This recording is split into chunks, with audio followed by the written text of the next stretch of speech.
Vamos ficar de pé? Vamos ler em Lucas, capítulo 15, 21, 22. Então, hoje, a mensagem é sobre as narrativas de uma casa familiar. A narrativa de uma família judaica. Era uma família de judeu, não é? Pode ter certeza que não eram de Roma, era lá de Israel mesmo. E diz então aqui em Lucas que o rapaz, tornando-se em si, disse: quantos jornaleiros de meu pai têm abundância de pão e eu aqui pereço de fome? Levantar-me-ei, irei ter com meu pai e lhe direi. Dir-lhe-ei: Pai, pequei contra o céu perante ti. Já não sou digno de ser chamado teu filho. Faze-me como um dos teus jornaleiros. Quando ainda estava longe, o pai o viu. Ele disse ao pai, e o pai não disse assim: te perdoo. Você vê que interessante? O rapaz disse ao seu servo: trazei depressa melhor roupa, vestir-lhe, pôr-lhe um anel na mão e alparcas nos pés. Pai, graças te damos por esta manhã, em nome de Jesus, amém. Podemos sentar. Bem, irmão, aqui nós temos, tem vários temas aqui nesse capítulo, não é? De preferência, as pessoas pensam no filho pródigo. Mas é claro que não tem só isso. Ela pode ser expandida quase que infinitamente. E uma das coisas que podemos aprender é sobre a narrativa de uma família. O que é que se conta, né? Como as pessoas contam as histórias, cada um a seu modo, e cada um contando a sua história. A vida é assim. A vida é a pessoa passa contando história. Conta história todo dia. Às vezes todo dia, para não dizer toda hora. Mas as pessoas vivem contando história do seu trabalho, do seu serviço, do seu casamento, da sua vida, da sua viagem, das suas compras, das suas vendas, das suas roupas, do que tem, do que não tem. Enfim, a vida é uma história. E cada um conta a seu modo. E aqui nós temos, pelo menos, 4 narrativas interessantes, não é? Seria as narrativas de uma família judaica, eram judeus. Então, o que acontece? Eles tinham, o jantar era uma coisa muito importante, que é o banquete. Mas isso é uma coisa antiga. Isso aí sempre houve confraternização no jantar. Aliás, jantar é confraternização. Você já viu quando você vai almoçar e pergunta a Mirte, se o Mateus não estiver na mesa, a Mirte vai falar assim: cadê o Mateus? Está na hora de jantar. Quantas vezes você falou isso? Né? O Flávio, cadê o Flávio? Está na hora de jantar. As pessoas, cada um tem a sua maneira de chamar. A Lana fala assim: vem almoçar que está esfriando, para não esfriar. E assim é a vida. E você sempre conta essas histórias, não é? A vida é uma história. E aqui temos umas 4 narrativas interessantes da vida familiar, especialmente da família judia. Aqui era tudo judeu, tudo. A mensagem foi para os judeus, a carta que Paulo escreveu para os judeus. E o gentio, nós, quando cremos em Jesus, aí entramos na família e temos essas participações, essas obrigações, essa convivência, esse aprendizado, essa maneira de pensar, de acordo com a sabedoria deles, a filosofia, especialmente de acordo com o Novo Testamento, a Bíblia, como se queria falar.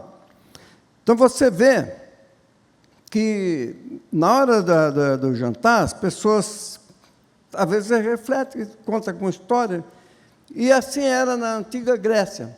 Quando eles se reuniam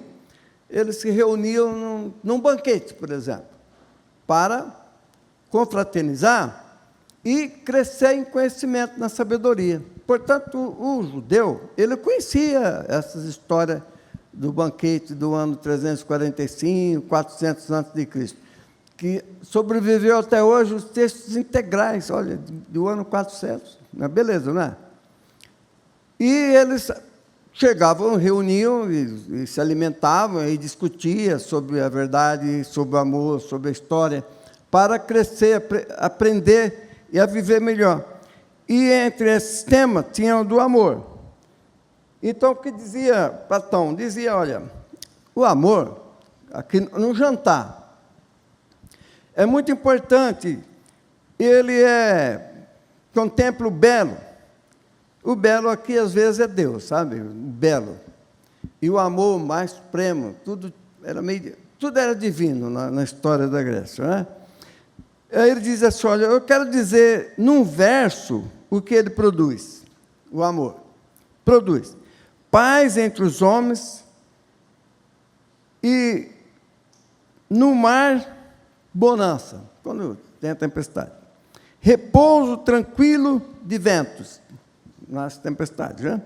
E sono na dor. A filosofia da dor é porque a pessoa, quando está com dor e dorme, para de sentir dor. E, às vezes, acorda, está bom, não é assim? Isso é antigo, você vê que é bem antigo, né?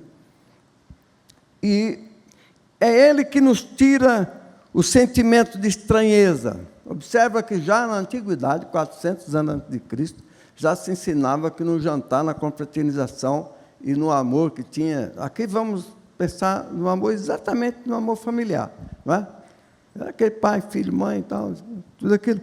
Ele dizia que nos tira o sentimento de estranheza que o filho mais velho não teve. E você vê que, agora mesmo a Mirth falou, pessoas que não são cristãs, não foi? Mas que têm algum sentimento bem parecido, semelhante, ou tanto quanto os cristãos. Está aqui, já os gregos antigos, que na hora do jantar, pelo amor da família, pelo amor entre os irmãos, eles afastavam, tira o sentimento de estranheza. Ora, olha que o filho mais velho não teve, hein? Ele estava estranhando, não é? E devia fazer muito tempo isso aí. E nos enche de familiaridade, que o filho mais velho perdeu. Você vê que são histórias antigas. Tem outras tantas. Se você for ver na história, da humanidade, você vai encontrar, especialmente quando se refere a banquete, festa, etc. Né? Agora, aqui você vê que o filho mais velho perdeu a familiaridade. É simples você ver isso. Esse teu filho, ó. O pior, ou melhor, que é bom que se descubra, é que nós temos que vigiar para não ser semelhante. Porque a gente vai ver um teatro, você olha em off, Alcebiades, que perverso, né? Não é mesmo? E julga e tudo. E como que você é? E depois, ele continua, que o amor promove todas as reuniões desse tipo, para mutuamente nos encontrarmos, tornando-se nosso guia nas festas, nos coros, nos sacrifícios, inclusive, incluindo bandura e excluindo rudeza. Olha aí, 2 princípios, virtudes cristãs. Não é mesmo? Olha aí. Tirando, então, essa estranheza, incluindo brandura. Brandura. O filho mais velho teve? Não. E excluindo rudeza. O filho mais velho excluiu a rudeza? Não. Olha só. E ele estava o tempo todo ali, na igreja. Ele estava o tempo todo na fazenda do pai. Olha, é o seguinte, isso aqui é só metáfora de Jesus, porque ele é muito mais do que aqueles livros que diz o homem mais inteligente, não sei o quê. É evidente que é, mas ele não é só isso, não. Esse escritor que fala, o homem mais inteligente que eu conheci, ele esqueceu de pôr vírgula, meu Salvador, né? Meu Deus, pelo menos, ou Senhor, não, é só do ponto de vista filosófico que vê esses filósofos que querem invadir a seara dos crentes e dizer que eles têm lá a solução e tal. Então, aqui, ó, excluindo a rudeza. Mais um valor. Pródigo de bem querer. O filho mais velho não tinha o bem querer. E talvez não fosse uma coisa que tivesse nascido de repente. Isso foi, certamente, estava sendo cultivado ali dentro, né? Aquela coisa ali, às vezes, de família, se revela muitas coisas estranhas. Ali, muito ciúme, muita coisa, muita confusão, sim. Muita confusão metafísica na mente das pessoas. Incapaz de mal querer o amor. Mas os filhos mais velhos, não, ele não era incapaz do mal querer. Ele queria o mal do irmão. E digamos que talvez o outro também quisesse o mal dele. Um queria o mal do outro, porque, vamos dizer, o que ficou era muito bonzinho, o que saiu que era perverso, o que saiu não sei o quê. Os dois tinham problemas psicológicos muito sérios. Precisava ir consultar um psiquiatra. Os dois precisavam consultar um psicólogo, né? Eles não estavam muito bons, não. Propício e bom. Quer dizer, incapaz do mal querer, propício e bom, contemplado pelo sábio. Então, ele falou, nesse banquete, falou que esse valor do que produz o amor era uma coisa assim admirada pelos deuses e buscado por todos os homens.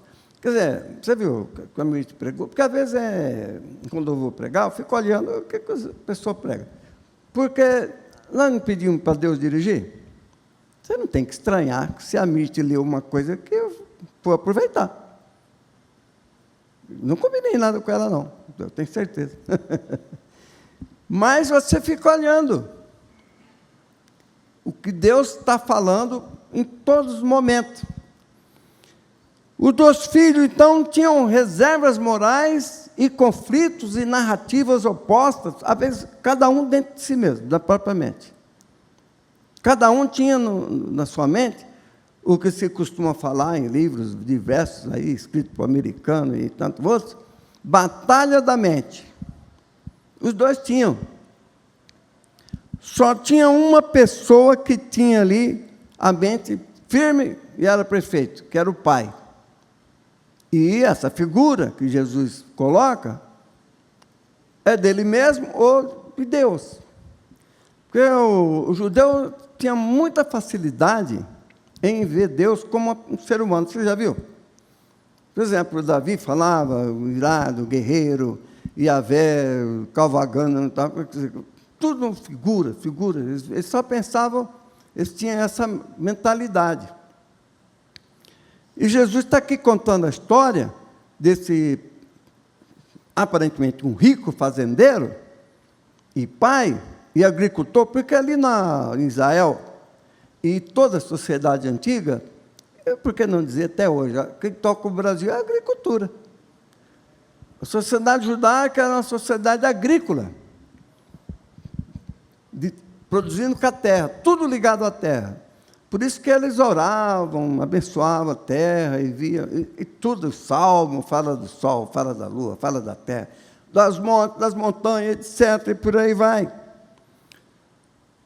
Agora, a segunda parte que você tem que perceber é, quando surgiu o conflito, ele emergiu no coração do filho mais novo, né? Que o filho mais velho também tinha emergido um conflito, uma narrativa conflituosa, uma narrativa de guerra, uma narrativa de insatisfação, que esse filho mais novo estava insatisfeito, não é? Insatisfeito, ele tinha lá tudo, mas ele queria no bolso dele, queria ser o administrador, né? Queria estar no bolso dele, o recurso. E eles davam a entender que era muito rico mesmo. E quando emergiu do coração do filho os melhores, os piores e os melhores pensamentos. Os piores, quando ele estava convivendo ali, ele começou a elaborar uma narrativa de rompimento. Falou, isso aqui está uma rotina, não é? Todo dia a mesma coisa. Eu levanto, vou ver as ovelhas, vou contar os gados. Que a história lá era aquela de Jacó, contar os gados, contar as ovelhas, aquela coisa, né? E, sei lá, né? Contar pepita de ouro, né? Devia contar essas coisas aí. E no outro dia a mesma coisa, no outro dia a mesma coisa. Falei, que rotina, eu vou fazer outra coisa. Às vezes, nem sempre, às vezes a pessoa sabe, preciso mudar, fazer uma coisa diferente. Precisa ver, tem que consultar alguém, um presbítero, alguém falou, eu estou com essa ideia, o que é que você acha? Você acha que é possível fazer? É interessante? Uma vez o Flávio chegou para mim e disse assim, escuta, estão querendo interditar o Senhor e tal, e eu falei, não entra nessa não. Isso aí traz maldição, não faz isso. E ele não fez, saiu bem. Ele está com a mente tranquila. Ele não participou de uma coisa estranha, não é? É aquele filho mais novo, você vê, mais novo é mais ousado, né? Ele sabe mais do que os outros. Mas é assim mesmo, né? Por exemplo, nem todos, né? Mas às vezes tem filho que fala assim, olha o sinal, como se você não... Faz 50 anos que eu sei do sinal, mas fica, às vezes está dirigindo, está ensinando do lado. Uma vez me fez bater até o carro. Fiquei, para com isso. Falei, bater na traseira de um carro. Falei, fica dirigindo para a gente, né? Você tem que deixar o motorista dirigir. Mas ele cansou da rotina, porque muitas pessoas cansam de Deus, porque Deus parece ser meio rotineiro, convenhamos. Gilberto Keith Chesterton disse que realmente tem esse aspecto de rotina. Todo dia Deus fala a mesma coisa. Sol, ergue-te. E todo dia ele nasce, já viu? É como se fosse assim, todo dia Deus diz, sol, chegou a hora. E os astecas achavam que podia até orar para os deuses, para o sol continuar nascendo, porque eles tinham medo de parar de rezar e o sol se atrasar. Então, todos os dias cantavam, por isso que tem aquelas cantas do sol, etc. Agora, o rapaz jovem, ele se achou meio, né, mais sábio do que os outros. Mais do que o irmão e mais do que o pai. Mais do que o irmão e mais sábio do que Deus. E falou, dá parte aí e tal. Então, emergiu esse mau pensamento, ele tomou uma iniciativa dentro de uns princípios tortos, e foi embora, ficou por lá, gastou tudo, etc. Mas ele tinha reservas, porque todo judeu estuda, aprende da Bíblia. Ele não lia Sócrates para poder querer sabedoria. Ele lia ali os provérbios, né? Por exemplo, existem provérbios estruturais. Todos eles estruturavam a sua mente, entendeu? E olha o que eu vou dizer. Nas livrarias, principalmente livraria de autoajuda, você visita uma livraria, você passa lá, autoajuda, não é? Não tem? E está assim de livro. São livros paralelos aos evangelhos. Schopenhauer, Augusto Cury, Napoleão Hill, uma infinidade de livros, que ensina a pessoa a estruturar a mente para avançar. Mas é por isso que o judeu tem uma certa aversão aos filósofos, Platão, Sócrates, todo mundo, né? Porque, na verdade, os filósofos gregos, na questão de moral, não tinha muito, não. Tem coisas ali bem absurdas, né? Mas eles aprendiam a estruturar a mente. Pelo quê? Pelo conhecimento, que é o Iadá. Depois, o Chokhmah, que era a sabedoria. Você vê que parece coisas, são semelhantes, é verdade, mas não são iguais. Uma coisa era o conhecer, e a outra era o saber. Parece a mesma coisa, não parece? Uma coisa é você conhecer, e outra é você aplicar o que conhece, que é quando você é sábio. Eles, todos, a família recebia essa instrução ali no almoço, talvez no sacrifício, no movimento religioso da casa, fora, etc. E depois tinha o terceiro princípio da estrutura mental de um judeu que fosse maduro. Era o mussar, que era a instrução. Recebia instrução. Você vê que riqueza de conhecimento que eles tinham? E lá vai, eles iam avançando. No quarto, eles tinham o BIM. BIM. BIM, que é feijão em inglês, né? Mas BIM, aquele rapaz que fazia comédia na Inglaterra, parece que ele parou. Mas BIM era exatamente a compreensão, o entendimento, o discernimento. Vamos pôr o BIM como discernimento. Você vê que estrutura? E depois, ele tinha palavras de entendimento, que era uma derivação do BIM, é Inre-Biná.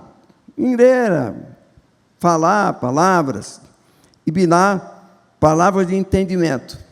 Bem, depois disso, ele está se preparando para a vida. Mas, de repente, aquele homem, aquilo deu uma tempestade, e ele perdeu aqueles princípios por um momento, e saiu. Mas ele tinha essa reserva moral. Foi isso que o salvou. O que salvou aquele judeu foi essa reserva moral que estava escondida lá na mente dele. Por isso que é interessante você ler todo dia, Salmo, etc., né? Para você alimentar a mente. Senão, na hora H, você vai pedir para quem? Para Schopenhauer, como ser feliz? Né? Você acha que vai perder seu tempo, né? Aquilo é um acessóriozinho, mas não tem o poder de Deus, ou do Espírito, não tem. Mas você pode fazer bom uso. Então, essas coisas que aconteciam na mente daquele rapaz que estava ali, e ele, você vê que ele perdeu-se mesmo, ele gastou com tudo, com mulher, não sei o quê, com jogo. Hoje ele estaria gostando com coisas aí da vida, com bets, né? jogando na bet, e se envolvendo com droga, o diabo a quatro, e no fim perdeu tudo. Acontece hoje, né? Porque se iludiu com as coisas, aí por isso que fala as coisas do mundo, são essas aí. A terceira coisa é que esse ensino, o ensino, que é o discipulado, na verdade, é um antídoto para essas coisas. Você pega, a gente tem, até por experiência própria, né? Se você pegar as pessoas que foram discipulado bem radical, bem firme mesmo, olha, não desvia. Estava vendo, se você for olhar para os pessoal que nós discipulamos, olha, é difícil. Particularmente, não conheço ninguém que tenha exatamente desviado. Não tem notícia. Ficou mais quieto, outro menos quieto, mas desviado esse tanto, né? Então, ele recebe o ensinamento nesse simpósio judaico. Tinha a casa, que geralmente era uma casa de estudo, de reflexão, tinha a sinagoga, tinha o templo, tudo que eles faziam estava relacionado com isso. E todo dia, quando eles almoçavam, ou antes de dormir, eles cantavam, né? Baraka, Tadonai, Meleca, Rolam, bendito seja Deus, Rei de todo o universo, que nos provê as palavras do Messias, ou que provê o alimento, tal. Aí você olha esses textos, isso aí, e fala assim, mas isso aí, repetidamente, é uma reza. Não é. os fundamentos do judaísmo e do cristianismo é um e o mesmo. Jesus não mudou os fundamentos. Perguntaram para ele exatamente sobre o fundamento. Qual é o principal mandamento? Jesus respondeu, o que Jesus respondeu vale para o judaísmo e vale para o cristianismo. Você sabia? Ouve, Israel, o Senhor nosso Deus é um. Jesus não era romano, não, ele era judeu, ele falou isso. O que estava escrito lá no Deuteronômio? Exatamente isso. É o mesmo fundamento. Jesus não mudou esse fundamento. Jesus foi o grande reformador. Tempo de reforma, você pensa grande reformador Lutero. Foi nada. Lutero fez uma reforma. Foi bom que ele ensinou alemão, porque os alemães eram tudo ignorantes, não sabia ler direito, nem falar, então ele aprendeu. Mas sobre a fé, os pais apologéticos ensinaram. Salvação pela fé está lá em Marcos, logo no começo. Não é... Que história é essa que inventaram isso em 1517? Conversa, isso aí já é antigo. Está lá. Crede, fé, tudo. É fé para todo lado. Então, Jesus, ele trouxe uma reforma. Mas não é uma reforma estrutural. Ouve, Israel, o Senhor nosso Deus é um, mas tem mais aquele outro, mais São Jorge, o dragão, não sei o quê. Jesus não fez essa bagunça. Ele falou a mesma coisa. Então, os dois filhos tinham um bom ensinamento, mas só o pai era perfeito. Os dois estavam com problema. Porque às vezes a pessoa olha assim e fala, o pródigo foi grande que se arrependeu. O que ficou em casa, esse era santo. Todo dia estava lá na missa, né? Ou no sacrifício, todo dia estava lá rezando, né? Será?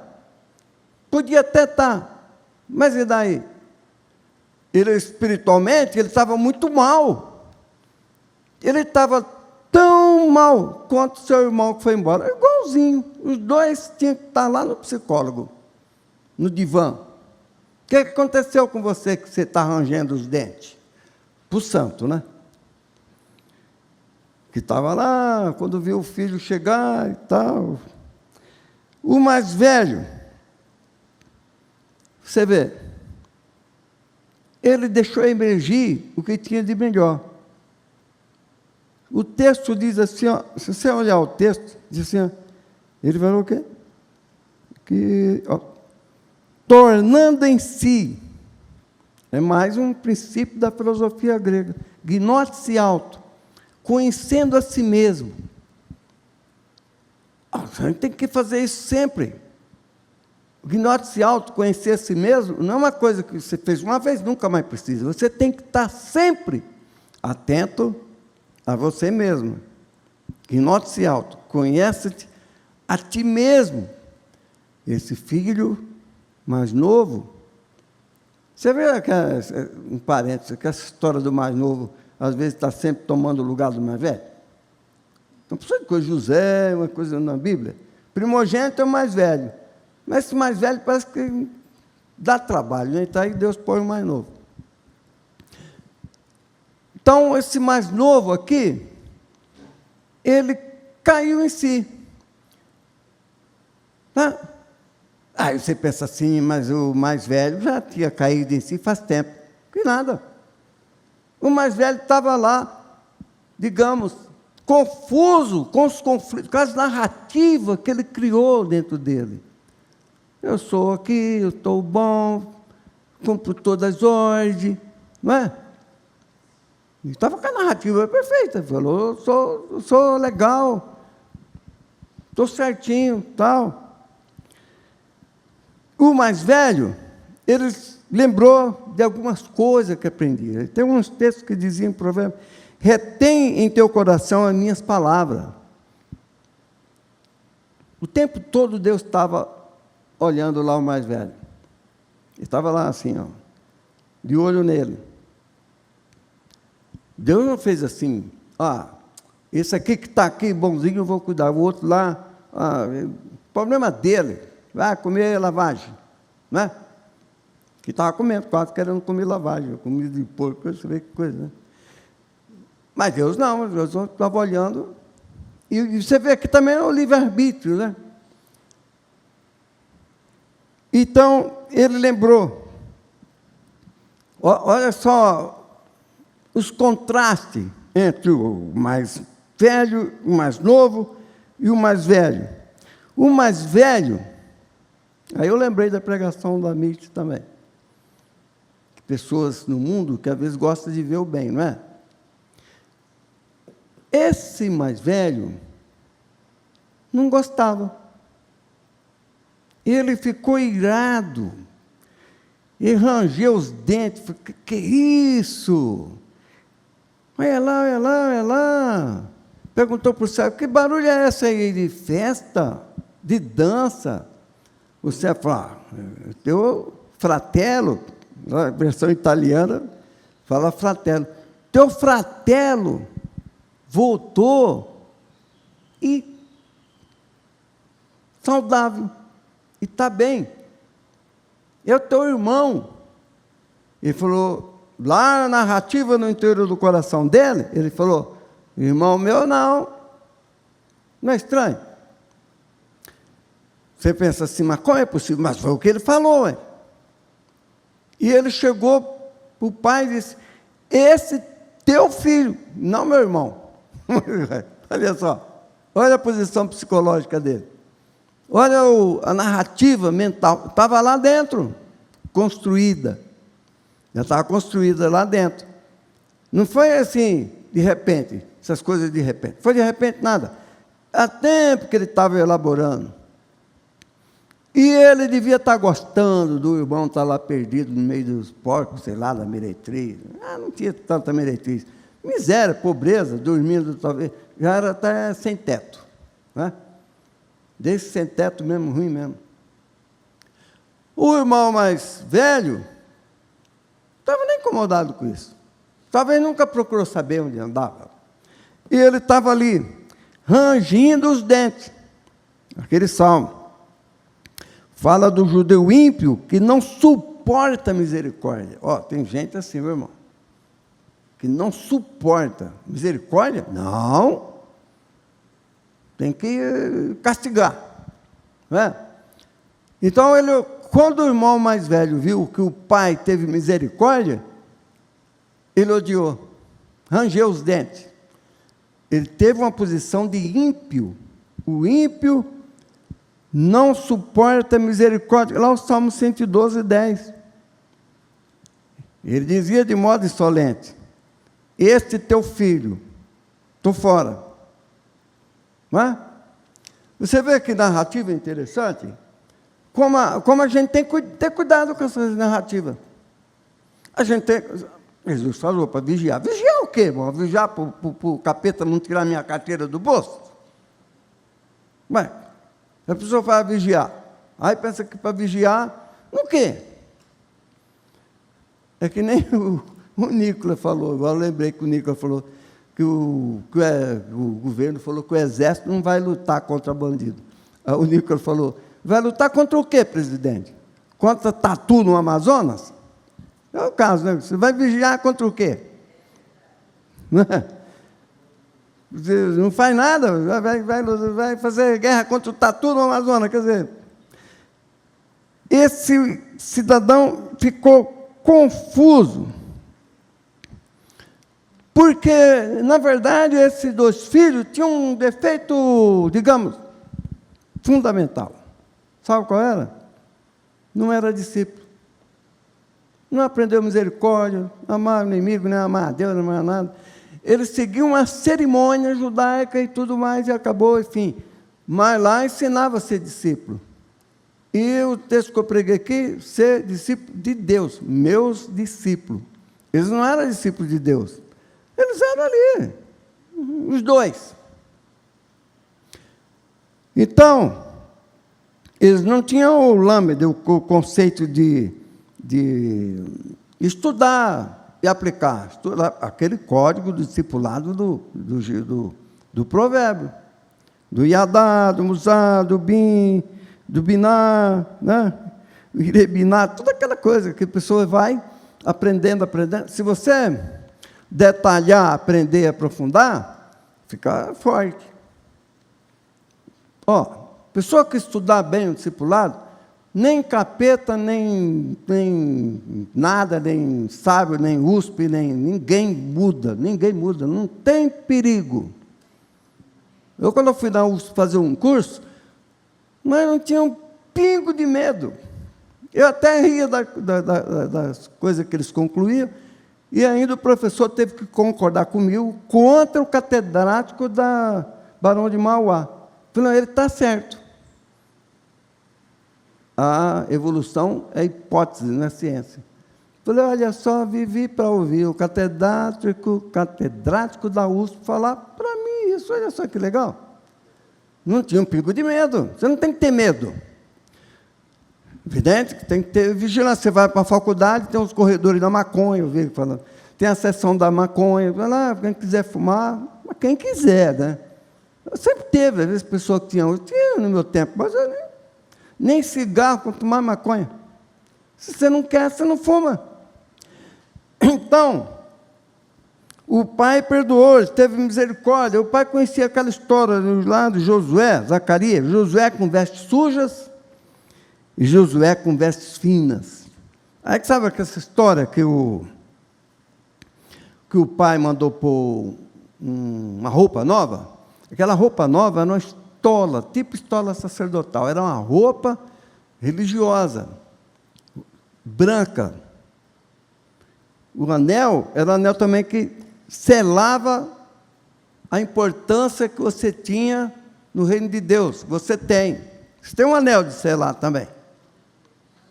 E você tem umas vestes brancas, que o pai deu aqui, o texto fala, traz vestes novas. Essas vestes novas, ela era stolen, uma túnica branca. O irmão mais velho deve ficar furioso. Você pensa, estola branca? Esse meu irmão aí que estava no meio dos porcos? Não concordo, não. Não entrou, não queria entrar para a festa, ficou lá fora, rangendo os dentes. Essa história de ficar lá fora rangendo os dentes é antiga, não é? Olha esse rapaz, né?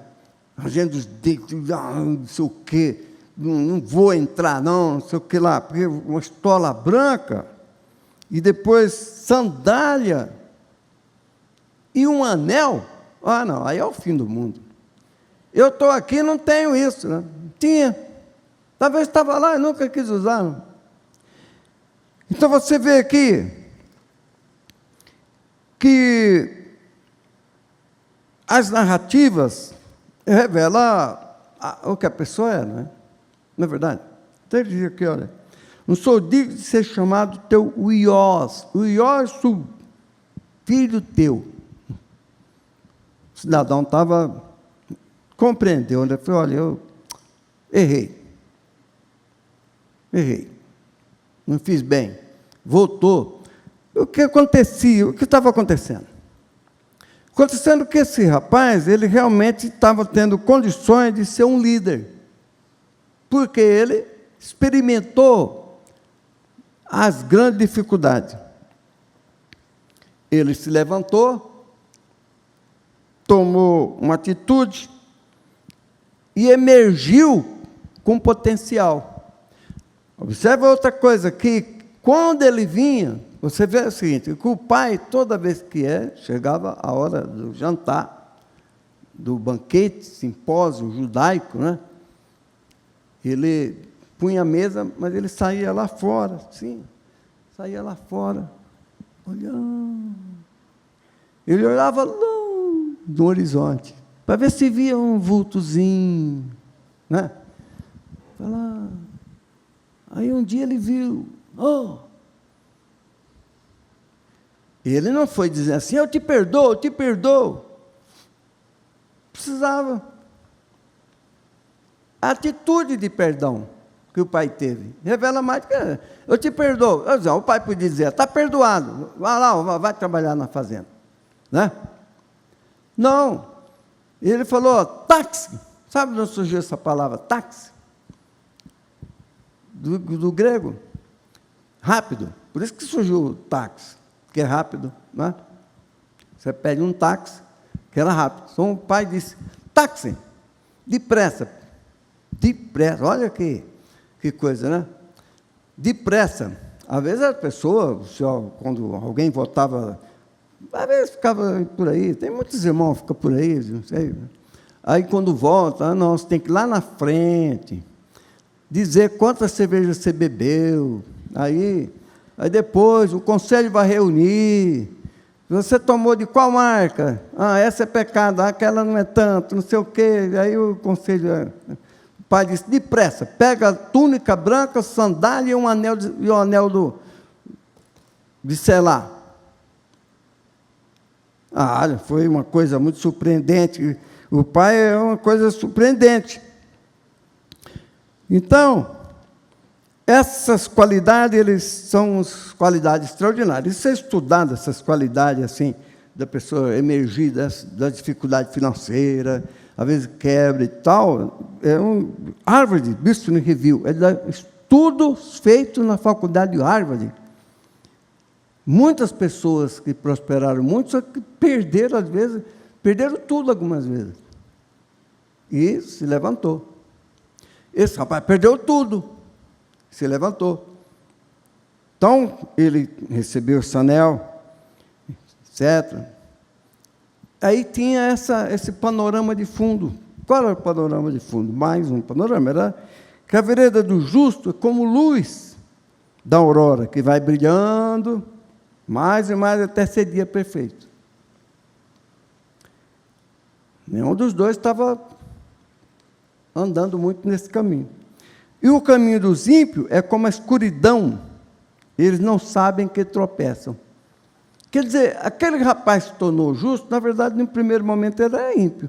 Aquele outro que parecia ser muito justo, estava só na impiedade. Ele estava adorando a Deus formalmente e odiando, talvez, o irmão. E vou dizer mais, ele devia estar já há muito tempo dizendo para o pai, entre parentes, né? Que nada. Esse aí desviou, tchau. Né? Podia estar, não é? Porque você acha que foi tudo de repente?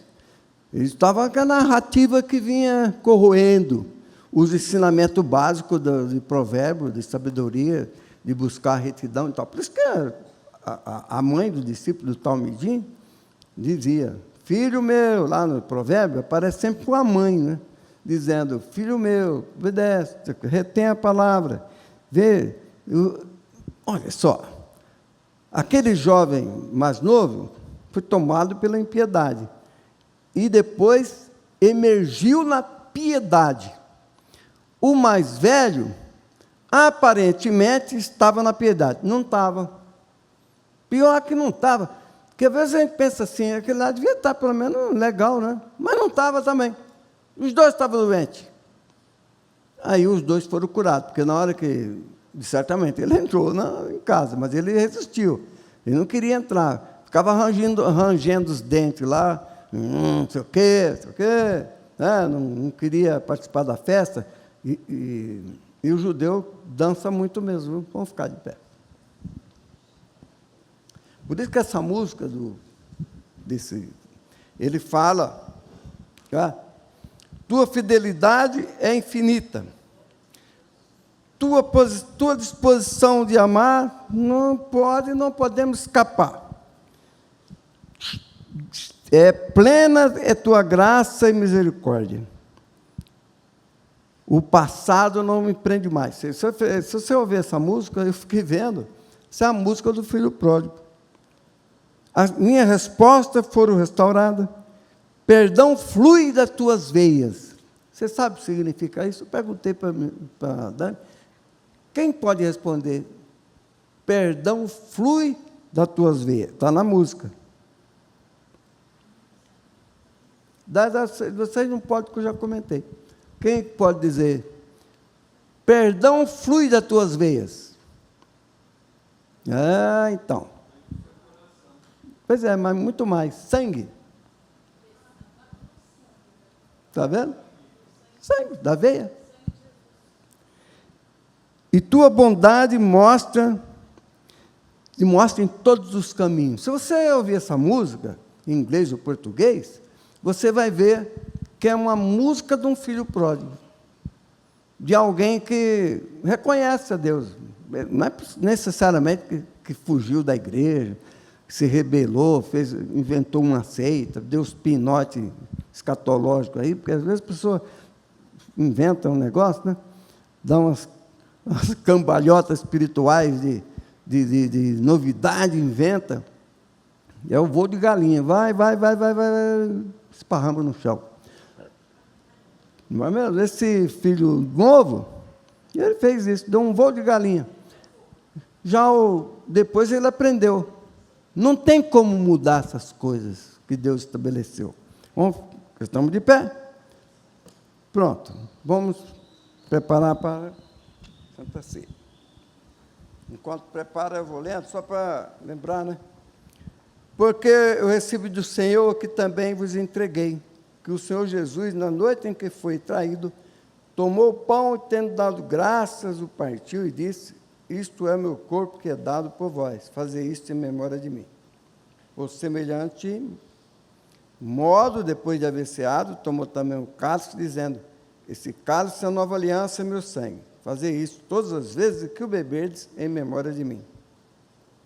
A mesa está preparada, e o Senhor ressurreto e presente conosco nos convida para celebrarmos a sua ceia. Acheguemo-nos, pois, com fé. Levante o pão, esse é o corpo de Jesus que foi dado por mim na cruz, e dele me alimento com ações de graças. Amém.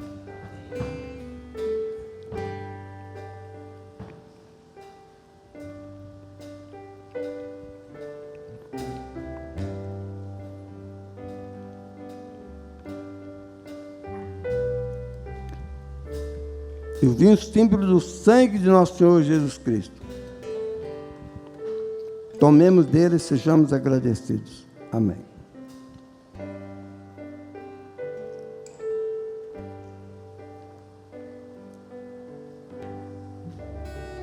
Pai, graças te damos pela Eucaristia, pela tua misericórdia que dura para sempre.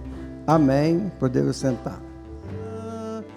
Nem altura ou profundidade nos separará do amor de Deus. Não podemos fugir do seu imenso amor.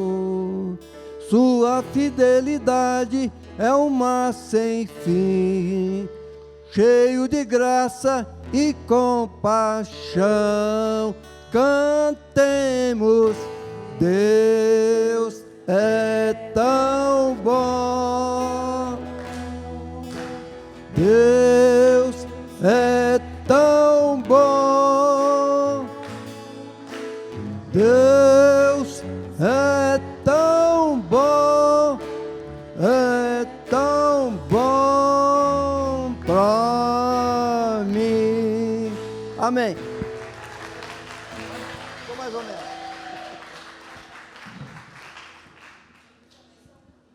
Levante as mãos. E a graça de nosso Senhor Jesus Cristo seja convosco e com todo o povo de Deus na face da terra. Amém. Amém.